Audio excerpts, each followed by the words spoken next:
Hello again, KCIW listeners, and welcome to Curry Café. I'm producer and volunteer Rick McNamer. Every Sunday from 3 to 4 p.m., your host, Ray Gary, puts together a panel of guests to discuss topics of interest in our community. Listeners can participate by texting in questions or comments to 541-661-4098. Again, that's 541-661-4098. Now here's Ray to tell us about today's show. Okay, every week I say that we've gathered a panel of experts on. Most often I'm lying. I mean, they don't necessarily know anything. We just kind of fake it. But today we actually have a panel of experts, and we're going to be talking about the Master Gardener program. In case anybody's ever wanted to be involved in that, find out all about what it's all about. So we're going to go around the table now, and everybody can introduce themselves and tell you who they are. And okay. Okay, thank you, Ray. I am Julia Bott. I'm a Curry County Master Gardener volunteer, and I took the class in 2018. I'm involved in a few things in the organization. One of them is working at the school gardens at Kalmiopsis. I've also served on the board, and I worked on getting our new home, the new greenhouse and garden in Gold Beach. I'm Patty McCarthy, and I just graduated this year in the Master Gardener program, and I'm also involved in the Kalmiopsis program, the Little Bear, with the 2nd and 4th graders, and I really love it.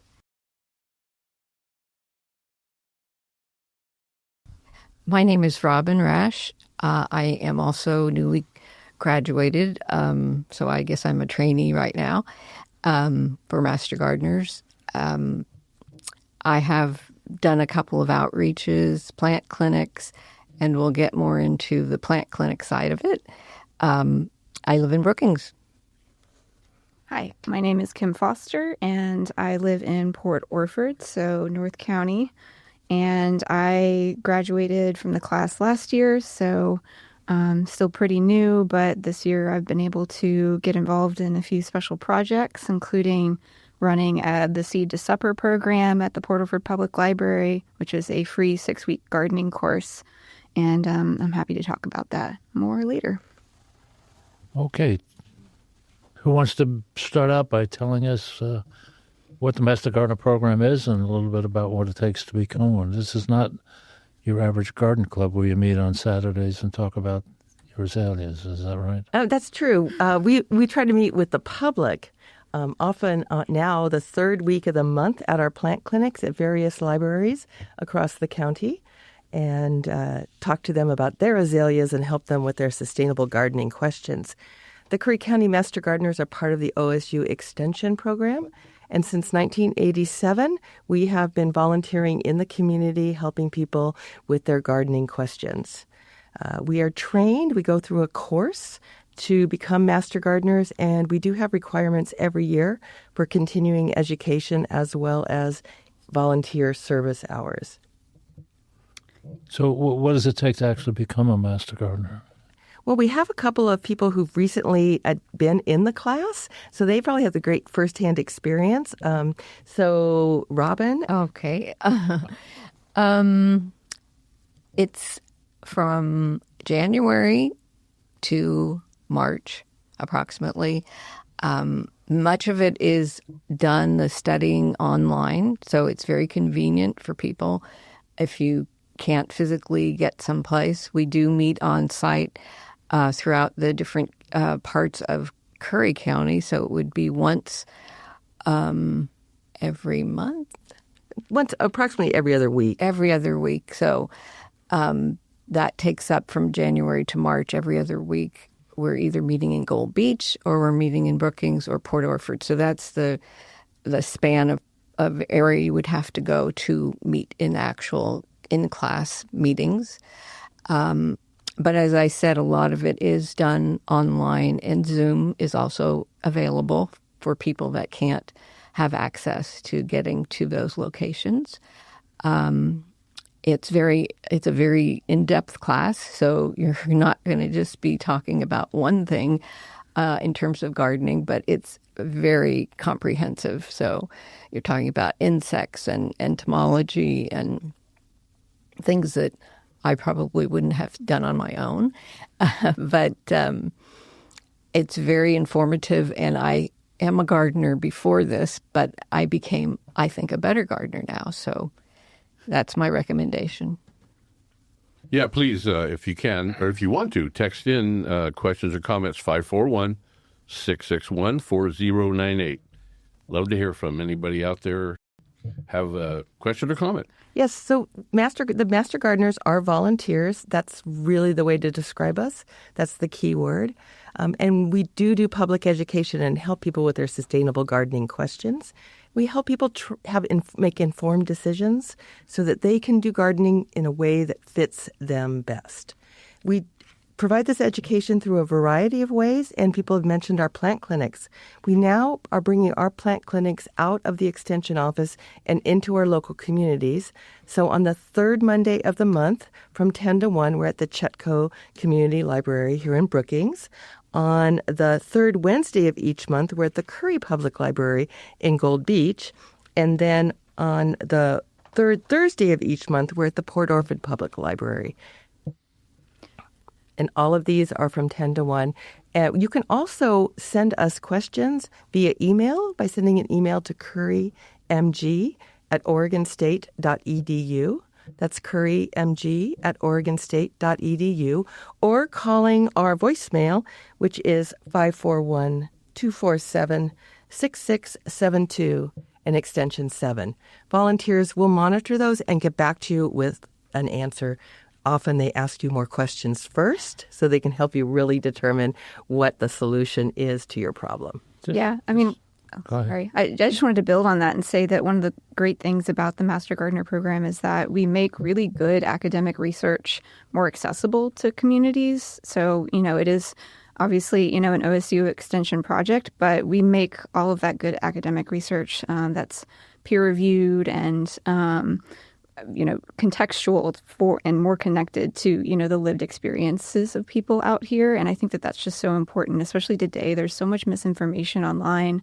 There's so many influencers on TikTok and YouTube purporting to have, these amazing gardening hacks. And we see it at the plant clinics all the time when you're tabling at these events where people come up with just the craziest questions that they heard online on Instagram or Facebook or TikTok. And so I think this is just a really great service for the community to sort of bring these insights that are typically kind of locked away in the ivory tower down to the communities where they can be implemented locally and to sort of share that knowledge for free, And usually it's locally and climatologically relevant. Mm-hmm. And we can even help people with the different gardening needs between if you live on the coast and you have fog 5 days out of 7 mm-hmm. versus living 7 miles upriver or at 1,000 feet. They're all little different gardening techniques for those microclimates, which we have in our area. Yeah, that was one of the big things at the class that I taught this year that we covered was microclimates, because you have so many people who are maybe moving from other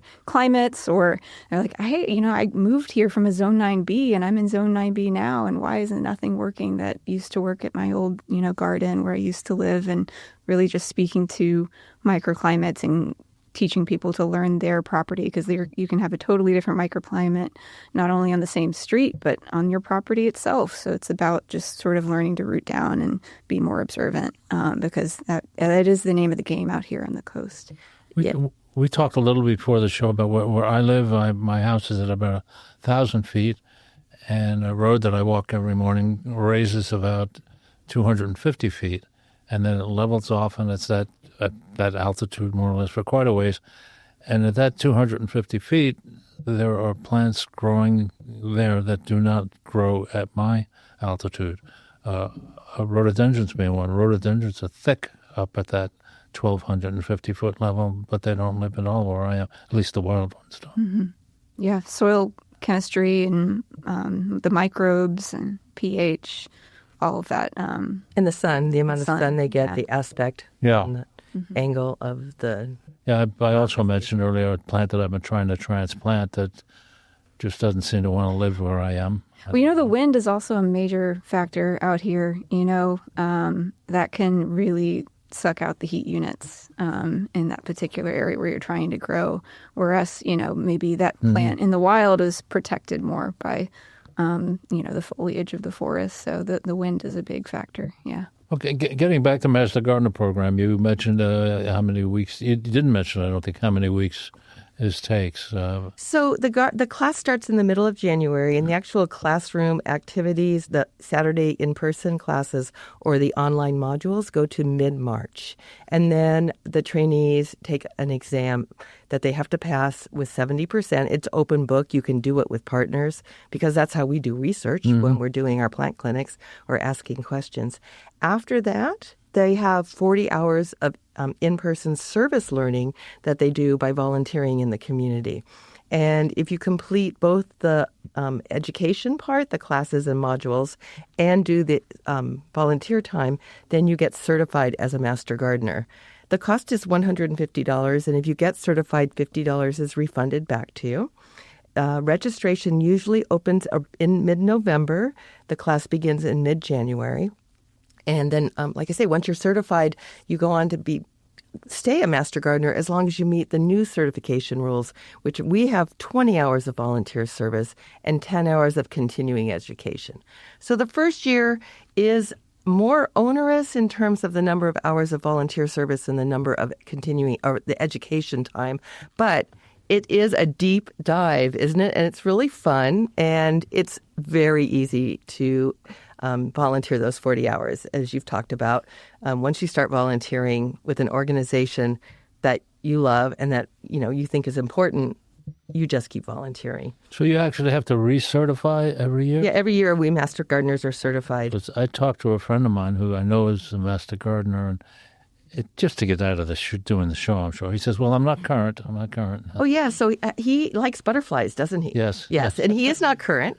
I tried to get him to talk about butterflies. He didn't want to do that. Oh, yeah. And so some of us will talk more than others. But, he gets a lot done. He's a great sponsor for KCIW. And but he is an associate member of the Master Gardener program. So we do want to keep our members engaged. And so we do have two levels, a certified Master Gardener and then the associates. Associates really still volunteer a lot and help a lot. But by OSU requirements, a certified Master Gardener needs to be there also. Yeah. He gets invited to dinner, I'm sure, a lot. Just, well, you're here. You want to look at my plants. Yeah, I'm sure. Anybody who gets invited to dinner in a lot of places gets to look at people's plants because people around here really do like their gardens. Yes.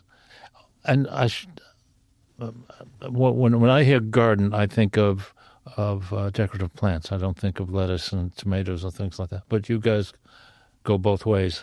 We do. We think of gardens in three ways, and our upcoming plant sale sort of represents that in terms of what we're offering. We see people growing for food, and we increasingly see more people requesting how to grow food, and that's what the Seed to Supper program was.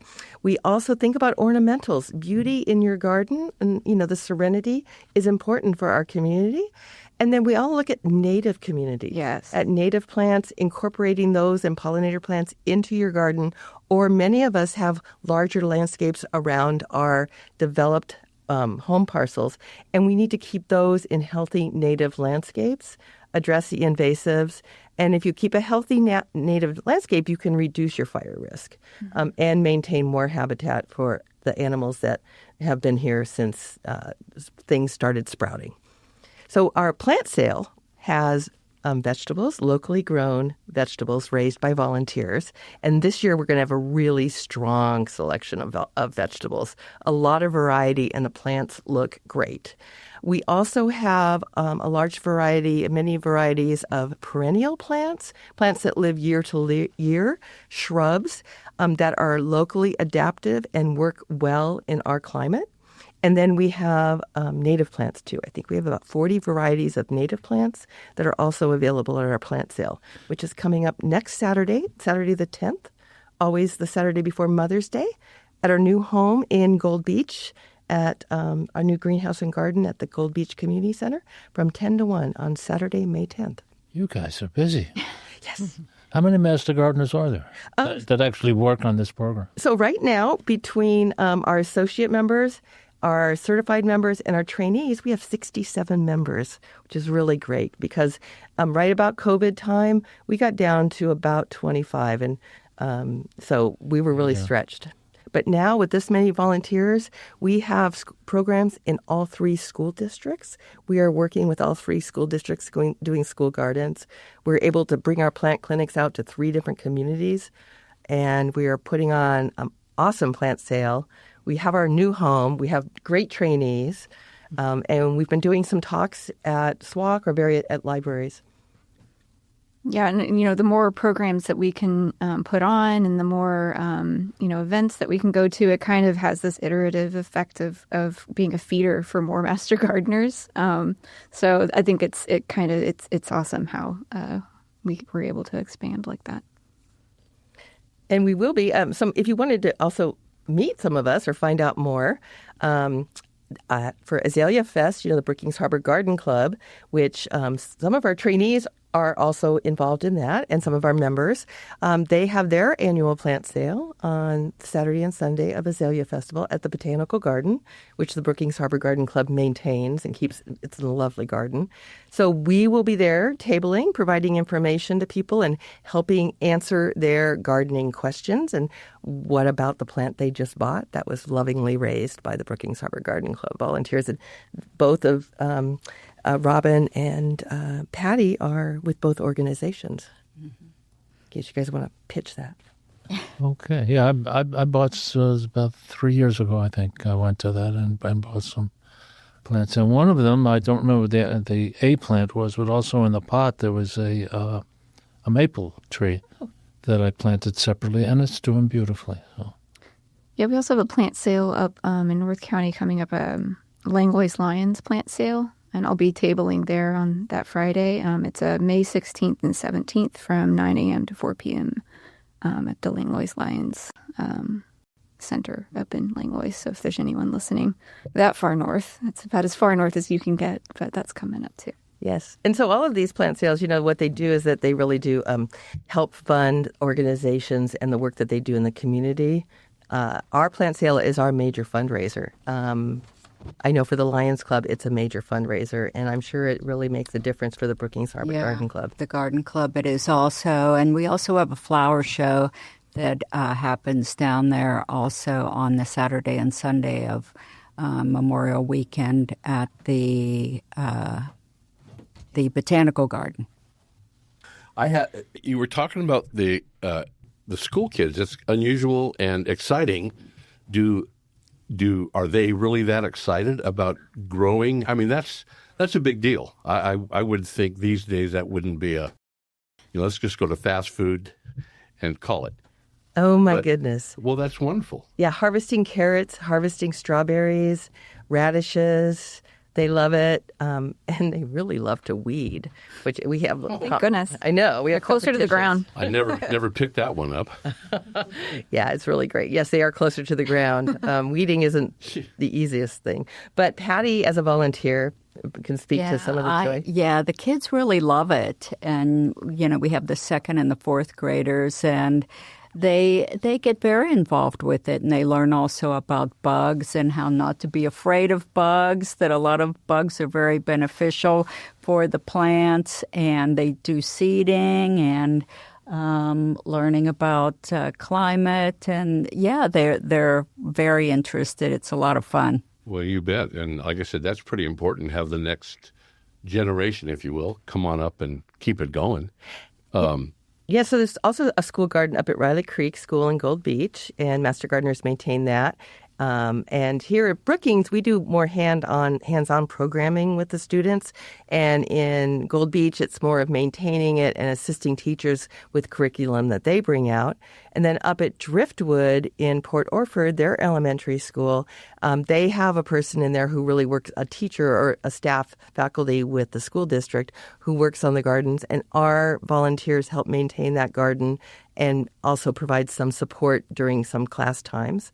And then, this is really exciting, last year also in Kim's class, there was a woman, a retired Coast Guard commander, who took a job at Pacific High School, starting the horticulture program. Wendy, and she really knew nothing about gardening. In fact, I was trying to get her to. She was asking me a lot of questions, and I was trying to get her to take the Master Gardener class. And she said, "I've never even taken a basic gardener class. How could I take the Master Gardener class?" But she took it, and she learned so much, and she's so enthusiastic that they are about to go from one horticulture class to 2 horticulture classes up at Pacific High School. So that was... It's like night and day. Yeah. Just like looking at the transformation at Pacific High School has been really cool. And, the folks out here love it. And like a lot of the kids are really switched on about gardening because they're already familiar with it in some way. And so I think it's just a really tight alignment with, where we can head as a program. Yes, they love their carrots, they love their strawberries, and they tell us that they taste better when they pull them out of the ground and eat them. Yeah, anything that ripens on the vine, so to speak, is going to be better. Yeah. Because you've done it yourself, too. And it's good to teach, like you said, the next generation, because, master gardeners typically it's for adults. But you gotta attack it from all angles. Well, maybe Michelle Obama's, remember her teaching the kids? I always thought that was a great thing, and she got chastised from certain areas, and I thought that was terrible. But yeah. That was a good thing. Yeah. Getting the kids excited about digging in the dirt and eating what comes out of the ground. Yeah, it gives you a sense of security, especially if you're from more under-resourced areas or lower-income families. Those families are also the ones, who are more likely to experience food insecurity. And that was something I experienced a bit of growing up. And for us growing up, if we didn't grow it ourselves, we just didn't get a ton of vegetables or fruit that wasn't from a can. And so, but, when you walk into your garden and there's just endless fresh green beans, it seems like that's how it felt as a kid walking into my grandmother's garden. It just felt like there was just infinite food. I know better now, being a gardener and adult, that took a lot of hard work. But, that sense of security made me feel rich, and it made me feel secure. And I think that feeling of abundance can be the real joy of growing your own food. Go ahead. Well, yeah, so we also do things where we actually have them take home various plants. They get to pot up a succulent and take that home and care for it. Recently, they all got a strawberry start that they got to put in a pot and take home. Not only are they getting to care for these things and have some ownership over it, we're teaching them about the little the stake that comes in there that has information on it. That's basically the instruction booklet for raising that plant. We teach them about the seed packet and how to read that. Once again, it's the instruction booklet, and it tells you a lot of things about gardening. And some of them may not go off to be gardeners in the future. Their knowledge of nature and how natural systems work, it's fundamental decision-making knowledge. And that can make a difference on some of the decisions they'll make in the future. But, and then the other day, we're walking out of the garden and a parrot ran up to us. And she's like, "Are you guys Master Gardeners?" Yes. She goes, "Oh, thank you. Thank you for doing the class. My kids love it. It's their favorite class. And, their succulent is this high." I'm raising my fingers in front of a radio, but like 3 inches high. And their strawberry has a flower on it. And they're so excited. So the parents love it. And the teachers, I often apologize saying, "Oh, it's just been chaos today. I'm so sorry." They're like, "No, they're learning. They're discovering." And not only are they learning about gardening and natural systems, they're learning about how to deal with a very excited environment and how to rein their own emotions in, how to share with other students. Like some of the things they're planting now, they won't harvest because the second graders won't, or the fourth graders won't, because they won't have garden class next year in the fall. But the things that we're planting now will be harvested in the fall. And they just know that that's part of the sharing. They're carrying on the garden class. Well, wow. If anybody out there has a question or a comment, we have the people here to answer. So please text in here at 541-661-4098. It must be wonderful to work with kids that are actually enthusiastic about what you're teaching them. I can always remember going to class trips and nobody was interested, or one or two people might be. I always loved the things when we went to the zoo and the museum and stuff like that, and other kids just thought it was a way to get out of class. But enthusiastic kids are neat. Yes, and to see that transition, Patty's probably seen this too, from kids who come in the beginning of the year, I don't like gardening, or I'm just sitting there, to becoming really excited about it. Or the student who is afraid of spiders, just screaming, who brings you up a spider in a bug box and shows it to you. We've talked to them. They are not insects. A spider doesn't want to eat them. A spider wants to eat insects. So they understand that spiders have a role in the world.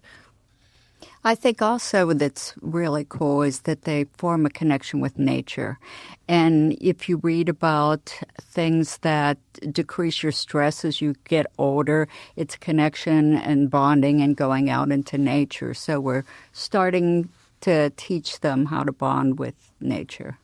I see if I go to a zoo or something like that, or in Florida, they have some of these wonderful boardwalks in the national park there that are just incredible for me because I'm interested in it. And then whenever there's a class trip coming through, especially if it's a grade school or something like that, oh no, because most of them couldn't care less and they're running around and yelling. But I think, well, okay, there's 20 kids here. One or two of them will get it. One or two will have some little seed planted.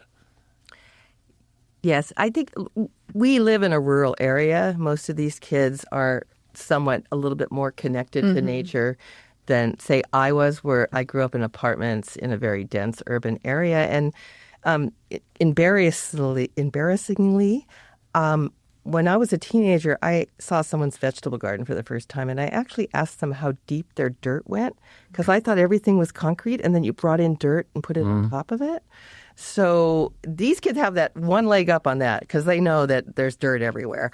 But for urban kids, the gardening experience can be really, really life-changing. It is very surprising, yeah. And a similar story to that, I was on a road trip once with my family, and one of the kids we had along was a foster child from actually an Eskimo from a village, and we were driving through these stockyards, and they really stink. I mean, they said, it doesn't really, that's an order that doesn't really bother me. I consider that to be kind of natural. But after we were riding through for a while, she says, do they wash these things before we get to eat them? I said, well, good. We're helping them think critically. Yeah. That's a good thing. So this particular kid was a joy because she was every bit as interested in wildlife as I was, and we could find little bugs and things like that. So we did learn some things, though, in the past few years about gardening with kids.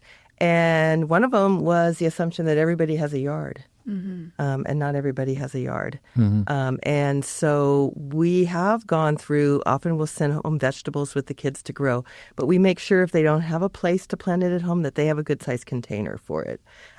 Because people live in small areas without yards, in small trailers, in hotels, and those children still want to raise something. So we now understand and tailor what we send home to what the students' needs are. That's a shift for adults in gardening. Yeah. Is like, you have to look at your environment and you have to look at your site and really be honest with yourself about how much sunlight you have, and is it a wind tunnel, and is the soil sandy or not, and really build out your gardening plan to the place that you have.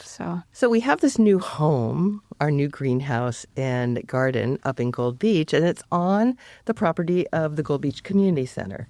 And they reached out to us to help us locate there, in great part because they want their members to be able to grow some of their own food.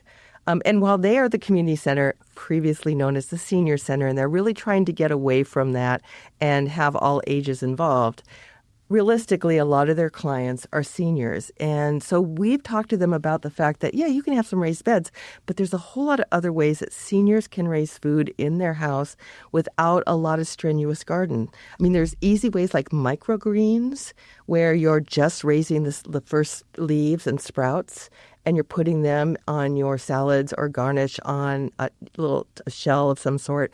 That gets you a lot of vitamins. The vitamins are very dense in those microgreens.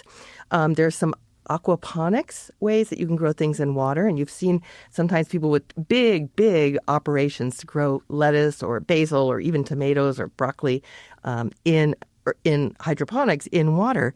But you can take a small tote that's basically a foot by a foot and grow a small 4 heads of lettuce and some basil on your kitchen counter. If you're a senior and you just want a little bit of fresh vegetables or greens, some chard, for your salad without having a lot of strenuous gardening, having to have a big bad weed take care of it. So we're looking at how to help people expand what they see as gardening so they can get some fresh vegetables into their lives. That sounds like the type of thing where you'll show somebody how to grow a lettuce on a square foot, and before long there's flower pots in the bathroom, on all the bedrooms, on all the windowsills, and it could just grow to become something. We don't have an anti-hoarder program in the Master Gardener program. But as you already offered, you said you had some pots that you wanted to bring up to our plant sale. People have a lot of extra garden stuff, and they buy a lot of plants. We want them to buy plants at our plant sale next Saturday, May 10th. 10 to 2 at the Gold Beach Community Center. I'm kind of near the harbor or the post office down there. Or I maybe shouldn't advertise, but Waggy's Fish truck is really good. You can do that. Yeah, so those are all places. Those are ways that you could locate our new home, though it's this big greenhouse, 24 by 48. I wrote it down somewhere and now I've forgotten. But that sounds right. Yeah, so a big greenhouse and a garden that's going to be about a tenth of an acre when we actually get it built out. So how many of the plants that you were selling did you actually grow? So volunteers, that's the one thing I'm really not involved with myself personally, is growing anything at the greenhouse, because I do 88 different other programs. But you guys have worked some at the greenhouse, eh? Or we have other volunteers working there? Yeah. And a lot of volunteers were growing, involved in all the vegetable starts. So are the plants that aren't grown in the greenhouse, members bring those from home that they've grown and that type of thing? So most of our plants are grown in our greenhouse or in controlled situations. We sell using an Oregon State nursery permit, so we're held to very high standards. Additionally, Curry County is an area with high levels of sudden oak death, so we have to be really careful about the soil conditions, and maybe we don't want to transfer that Phytophthora or that organism to other lands that don't have it. And if we can't control sudden oak death in Curry County, we could get restrictions from exporting lumber, but not only lumber, the salal and huckleberry and a lot of the other heath plants, rhododendrons, that are used in the floral industry could also be stopped from being exported, and that could be a real problem for our local economy. So we have a controlled situation where we grow in clean potting mediums. We don't use soil from someone's ground or garden. We usually propagate by using cuttings and starting from that. You sterilize the pots? Sterilize the pots. We don't go dig up from people's gardens. We take cuttings. So we have a lot of restrictions so we can guarantee you that we're going to be selling pest-free plants to people. Although whenever you buy a plant from any location, even a nursery that that has really high standards, it's always kind of good to quarantine that plant for a few days before you plant it to see whether or not you see some sort of insect coming on it, or see leaf damage that is evidence of an insect, or see some sort of wilt or blight before you actually introduce it to the rest of your plants. So you mentioned sudden oak death like everybody knows what it is. You don't know about Phytophthora? I'm sorry? Nothing. I mean, that's probably a self-explanatory name, but... Yes, unfortunately, sudden oak death is a waterborne organism of Phytophthora. Phytophthora. Phytophthora. So it affects, you've seen a lot of our tan oaks will die suddenly. And you've seen areas, especially if you've gone up to Loeb or to the Redwood Trail right by Loeb, you've seen that they've cut a lot of the tan oaks and burnt them there because they died from sudden oak death. And it affects a lot of other plants. And it does what it says it does. It's sudden death, primarily to the tan oaks, which are the only acorn producing tree really in our locale, in our county. And acorns, the tan oaks aren't true oaks, but they do produce the acorns. And acorns are a major food staple for so many mammals that when we lose that basic food staple, the bottom of the food chain, then the deer and a lot of other mammals are severely impacted. Yeah, and one of the things that I think is interesting about sudden oak death is that the tree suddenly dies, but it has actually had the disease for years, up to 3 years, that it sort of propagates through the tree and it sporulates in the canopy and it travels via wind, which is a problem out here because we have lots of wind.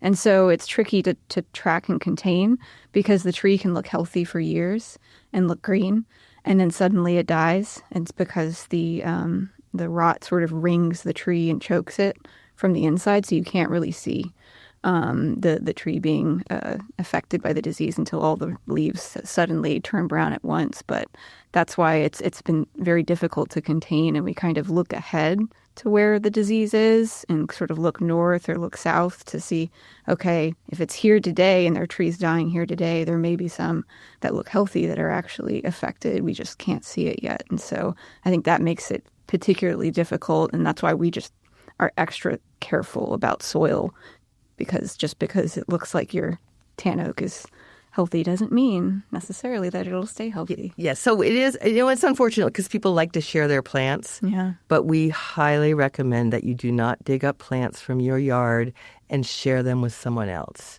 and transport that soil, because we know that is a way to transport sudden oak death out of an area where it may be to another property. Now, I live in, basically Brookings is what's called a generally infested area. And I know that I live in that area, but there is no sudden oak death within eyesight of my property. And so I'm really careful about bringing anything to my property because I don't want to move it into that locale. So we do encourage people not to share plants that they're digging up from their yards and transport them. And it also works with taking firewood locally and then taking it to a campground out of the area. That's also a really poor recommendation. And you will see a lot of times when we have Forest Service crews doing either weeding and or fire suppression in the area, you'll see these weed washing stations or truck washing stations, and they are very careful to wash their trucks before and after leaving the forested lands or the wildlands to, one, remove weed seeds like gorse or broom or pampas grass that get stuck in their tire or underneath their bumpers, but also to get rid of the phytophthora and or sudden oak death or other diseases like that you can't see. So hygiene's really, really important. I actually carry Lysol and a boot brush in my car, and when I go hiking in areas that have sudden oak death, I will clean my boots off afterwards. Okay, you mentioned the problem plant. So I have a question about spraying. I know that's not a good thing to talk about. I don't see any of you have pulled a gun on me yet, so but it depends is the answer. Is there where I hike in the morning? There's sometimes areas that are 100 yards long along the road that are full of Scotch broom, and it just drives me nuts. So I do go through every year now with a little spray thing and very carefully just spray the Scotch broom. Now the Scotch broom is a bad situation. And killing it with a chemical, is that equalize the bad thing of killing it with the chemical? So all things, it's kind of like you have to weigh factors when you make a decision. And as OSU Master Gardener volunteers, we will provide information about every way that you can control a weed or an insect on your property, whether it is a cultural control or some sort of synthetic control like an herbicide or a pesticide. But we also try to give people, first off, what is the way to prevent that? Your best approach is a preventative approach. So we try to give them that information. Even if they eradicate, like if you spray the broom, what's your next step to stop that weed, that seed bank from sprouting the next time? The second thing we want to do is to provide them the right information about how to use that pesticide or herbicide, when to use it, and how to target the right species.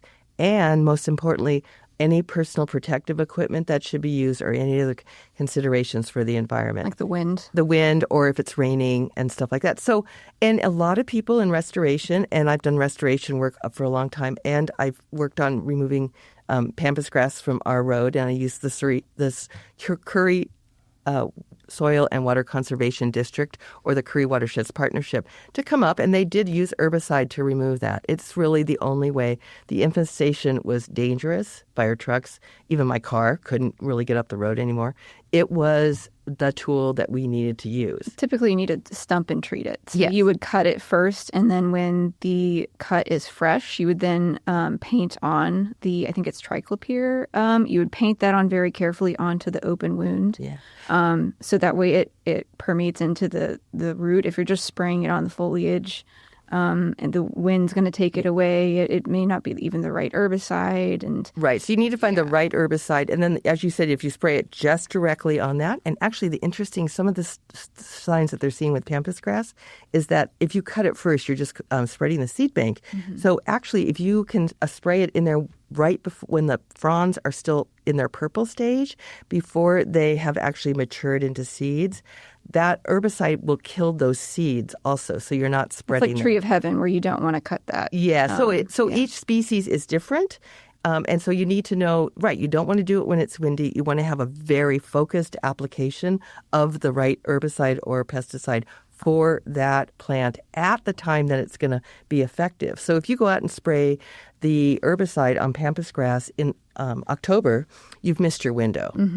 Your spraying time is earlier in the season when it's got that little purple. If you see damage from something eating your plants, but that insect is long gone, and you spray a pesticide to get rid of that insect, it's not going to work because the insect is gone. So you need to know what you're doing and when to apply it. But there are a lot of ways that you can prevent things from happening. And so we really focus on giving people that garden information that helps Integrated them pest prevent. management. Yeah. So Rick is signaling me now that we have a text. We have a text. Oh, my gosh. So here we go. Thank you, Texter. And again, it's 541-661-4098. And the texter says, do you educate on how to adjust your home garden to be more fire resilient? OSU has a really strong program with that, yes. And there's actually some booklets that they have put out that provide information on plantings and as well as hardening your house. And that has a lot to do with not just your landscape management, but how your house is built and whether or not you keep embers from going through under your eaves, if you clean your gutters, things like that. But OSU does have that information, and it is available to master gardeners, and we can certainly provide that to people. And if they email us at currymg@oregonstate.edu, we will send them links with that information. And I have a question about, I live in Smith River just across the border, and there's the ag station that I go through 3 times a day sometimes. Know almost everybody. Nobody's ever checked me. And yes, sometimes I like to go to the farmer's market in Harbor, and then I bring my stuff home. Am I doing that? Of course, I never asked them. And I also am curious, why don't the Oregon people worry about what we Californians might be bringing into Oregon? So I think the reason California has such a strong pest control situation at all of their borders is because agriculture is so important to their economy, especially the Central Valley. And what they're looking for are inadvertent pests being transported by backyard gardeners. So if you're buying produce from the farmer's market, which they get inspected and they know how to look for infestations, and they shouldn't be selling things that have pests, or the grocery store, then those things are legitimate to go through. But it's the backyard tomatoes It's the plant that was dug up from someone's yard that has sudden oak death that you can't tell. It's the firewood that you're taking from a forest land up here and taking down to a campground here. Those are the kinds of things that they're looking for. And they often are looking for the things that are associated with fruits, because those often have the flying pests that can really debilitate the crops in California. Okay, thank you. When I'm planting a shrub that I buy a potting soil to plant that in, and I guess the criteria is still the same. I make the hole twice as wide and backfill it with 50% of the natural dirt. But this potting soil is available anywhere from about $6 for a bag to $15, $20 a bag of the same size. Am I wasting money buying the $20 bag, or is it dirt is dirt? I mean, you can make your own potting soil. Yeah, I do that as well. You can buy your own perlite, vermiculite, coco coir. We try to teach people to use coco coir instead of peat moss. You can make your own compost. I have compost barrels right now. A lot depends on the type of plant too, right? Like if it's a lavender plant, it needs more well-draining soil than a tomato plant. So it depends on what you're trying to grow. Yeah, and I think also you can look at what the source is. You can read their labels. Once again, reading labels is a great thing to do. And labels and it's easier to ask you questions. I know. So, but you can look at the labels and you can see what ingredients they use to make that soil. And so that also is the level of materials that came from organic sources, meaning they're carbon-based living sources, versus synthetics, which are made they're fabricated, usually from some kind of other mineral or natural resource that's limited. And so you can look to see what the sourcing is. You could look to see whether or not it has additives. A lot of times you'll see just soils that are say, okay, here's our nitrogen, potassium, and calcium content, but or phosphorus content, but you'll see others that add micronutrients, which are incredibly important to the overall health of a plant. Buying all those components separately and making your own is a great way to save money too. I've never actually made soil myself. I'll have to look into doing that. I compost everything religiously, and sometimes it works well and sometimes not as well. I don't know why. When does it not work? I don't know. Just sometimes I tumble it and I mix the different browns and greens. Yes, I use horse bedding pellets for the brown, and that really makes the compost look good. I don't know if it's any better or not. Then I dump it out and go through and get all the stuff that didn't compost. And it's pretty rewarding. I don't know if it's probably not financially better, but I feel better not putting that in the garbage. Yes, composted, the methane from composting, from not composting but from sending it to a landfill to decompose anaerobically is a big climate warming factor. We don't have a place here to bring that type of stuff because of sudden oak death. See, unfortunately, the big in order to get the commercial composting, where they take that green waste and they put it's a very large operation. There are some of those outside of the area, but because of sudden oak death, we cannot transport our vegetative material out of the area into those commercial composting areas. If sudden oak death is present in my area, would I see it? Would I see some plants dying or? Mm-hmm. Yeah, you can just Google the signs of what it looks like, because it's really a visual thing, and you can look and see what a rhododendron will look like or what huckleberries are affected. I think anything in Ericaceae, sudden oak, it just looks like the whole tree's brown. And is it primarily deciduous plants that it's? It's all sort of, there's a whole long list. I think it's mostly deciduous. There is actually a phytophthora that affects Port Orford cedar, and that's the Port Orford cedar root rot, but that's a separate issue. So most of those are actually evergreen. They lose their leaves, but they don't lose all their leaves at the same time. But all your rhododendrons, all your tan oaks, all your conifers actually lose a certain amount of leaves every year. So like Kim was saying, you can look and you can start to see things. If things are dying very suddenly or they're getting twig wilt and it's just coming on suddenly, that's a really good indication. Now, what we ask is that you don't take those plant samples somewhere else, like to our plant clinic. Take a picture. And ask us to identify it. And actually, we can't identify it. It can actually only be identified in a lab. It's not something you can visually inspect and see. And the Forest Service and OSU and other agencies have protocols for coming out and actually collecting it and testing it in a lab and then getting back to you with what treatment remedies are there. And in many cases, there are actually funds available to address a sudden oak death on your property.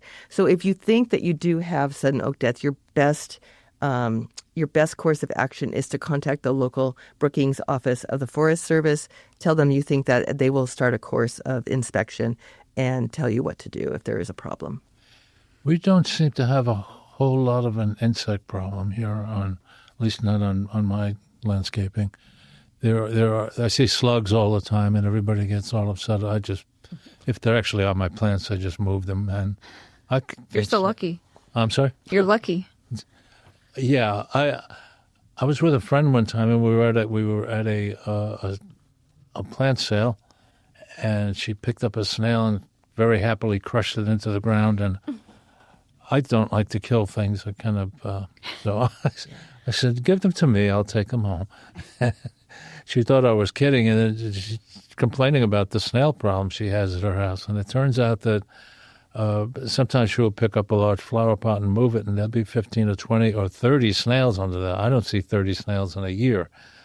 So she has a bigger problem than I do. Yeah, that is what happens when you transport plants from other people's gardens a lot of the time, unfortunately. Well, and some of these slugs are invasive as well. They're not native, so it's important to understand the difference between like a banana slug and an invasive slug that will it will munch down your whole garden. And, yeah, I understand that the banana slugs are native, but then there's a smaller slug that's a brown There's a few different species, that are pretty damaging, and they actually eat the green foliage, whereas the banana slugs, they kind of stick to more brown. Yeah, the dead stuff. Usually, well.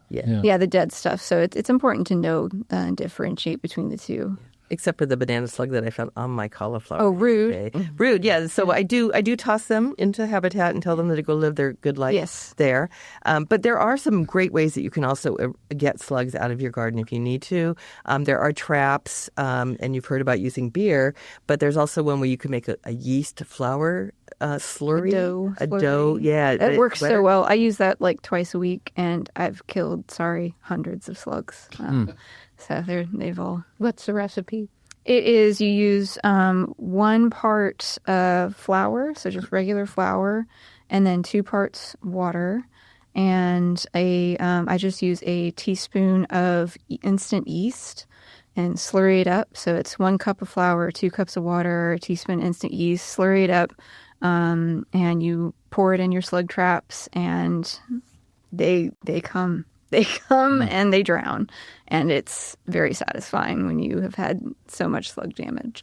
For you, I would feel sorry for the slugs. Oh, it's all the invasive ones. The banana slugs, I like Julia. I'll pop them in the forest and let them go on their way. Yeah, well, encourage the snakes to live in. I don't know how you do that. The snakes. I have a snake in my garden who I love because he eats all the slugs. They will get to know you, and they'll sweet. They get friendly, but they certainly get to where they won't be afraid of you. Oh yeah, no, they're great. I like them too in our property, and we've caught a couple of them halfway through their meal of digesting, and it's quite the sight. I love it. Yeah, snakes. I love the garter snakes. I call them garters. Yeah, that's what they are. We don't have any venomous snakes out here, so yeah, I love that. Yeah, so that the school kids, they love snails, and we get them to hunt snails, and they know now to look up under pots and under wood and inside. We've taught them if you're a snail, you're going to be in the nice, cool, moist place. So underneath plants like agapanthus, things like that, and the daylilies, they go and find them for us. And we have a little snail bucket, And then we take all of those snails and we take them out to our weed pile, which is outside of the garden, or the snail buffet, as we call it. Oh, yeah. And Help to break things down. yeah, and that's what we teach them exactly, that snails have a role. They're decomposers. And if we had no decomposers, we would have so much vegetation that we wouldn't be able to walk around anymore. So That wouldn't work in a compost barrel, though, would it? it doesn't work They well. might in get your a little hot. compost. Yeah. Yeah. But one of the things, though, that we taught in our class that we had Seed to Supper in Port Orford was about vermicomposting. Are you familiar with that? It's where you take a certain species of composting worms, red wigglers is the common name, and you use those to break down your vegetable scraps. And they break it down very quickly and without a lot of smell. If you're worried about your compost bin getting smelly, the worms break it down so quickly that you wind up having what they call black gold, which is worm poop. And then you use that to fertilize your garden. And it is a wonderful way, especially if you have a small space, to start composting, because it breaks down all that material quite quickly and turns it into wonderful fertilizer. It's some of the best fertilizer you could get for your garden. For some reason or other, my compost doesn't seem to, it doesn't do well with worms, or worms don't do well with Well, it. it's a separate kind of system. So you wouldn't put it in your barrels. You wouldn't put the worms in your tumbler. No. There's a totally different strategy for vermicomposting. That's why they don't survive in my barrel. Yeah, and they're a very particular species. And so there's a great gentleman, Jeff, who runs Earthcraft Worm Farm in Port Orford, and he donated a lot of worms to our program, to our students. But he provides the specific species of composting worms. So if you just look up Earthcraft Worm Farm, you can find out more information about how to buy. I mean, you buy them at like 500 at a time. Yeah. A lot of worms. Yeah. So these will survive then in open compost as opposed to They barrel? prefer to be, one of the methods is it's in-ground composting. So you can get like a tub, you drill a bunch of holes in it, you bury it in your garden bed, and then you put the bedding material and the food scraps and the worms in that bin with a lid on it, because it needs to be kind of moist. You want to create like a good environment for your wormies. And then that's kind of the environment that you would compost your scraps in. And there are other methods where you can kind of bring that indoors. But Who knew worms were so particular? Right. And they are not earthworms. Yeah. That was, Oh, they're not earthworms. no, they're red wigglers. Red They're wigglers, a whole okay. different species of worms. And so we've been teaching the students the difference between earthworms, which are aerating the soil and eating dirt, and the red wigglers, which are eating some vegetation aspects and changing that into the worm castings. and they can kind of be picky about their food too. Yes. So you have to train them to eat things, Or train yourself to not put your Right. citrus peels or onion into your compost. They will reject it. Yeah, and you don't put your weed seeds in there, or because they won't eat. They don't. It doesn't get hot. It's not a hot compost, so it's not going to get rid of weed seeds. So you put your vegetable kitchen scraps in there. It's what it's really best for. And what about orange peels? Heard yes and no on that. Put it in your regular composting bin. They're okay? But not for vermicomposting usually. They will take longer to break down, but they're just. I've like- composted them. Yeah. Yeah, we are. We're running down here. We got a couple minutes left, but I want to thank all you ladies. Hey, you too, Ray. You contributed to all this great education and information. And if you have any final parting thoughts on the gardening issues, Maybe we should let Robin or Patty give some final things, since they're our class of 2025. wonderful, wonderful. I would just say that it's a good practice for everyone to grow in a garden, because it's also an opportunity to share with others, like we are as volunteers, but also when you have crops and there is so much food insecurity out there, is to share, even if it's not just for you. You're growing things for other people that you can share at the food banks, and those that are food insecure right now is really high. And bet. we don't know if those programs will be funded, so Okay. I invite people to share their harvest. Thank you. We got 20 seconds. Patty? Hey, I'm just putting a plug in for the Master Gardener program. I found it was wonderful. I moved from California, and it was a completely different environment, and I wanted to learn how to grow things here, and I learned a lot. It's a great program. Wonderful. Thank you all. Thank you all. Yes, thank you all for coming, and thank you for listening. We're wrapping it up. Here comes the bumper music. Uh-oh. See you next week. You bet. You've been listening to KCIW LP 100.7 in beautiful Brookings, Oregon.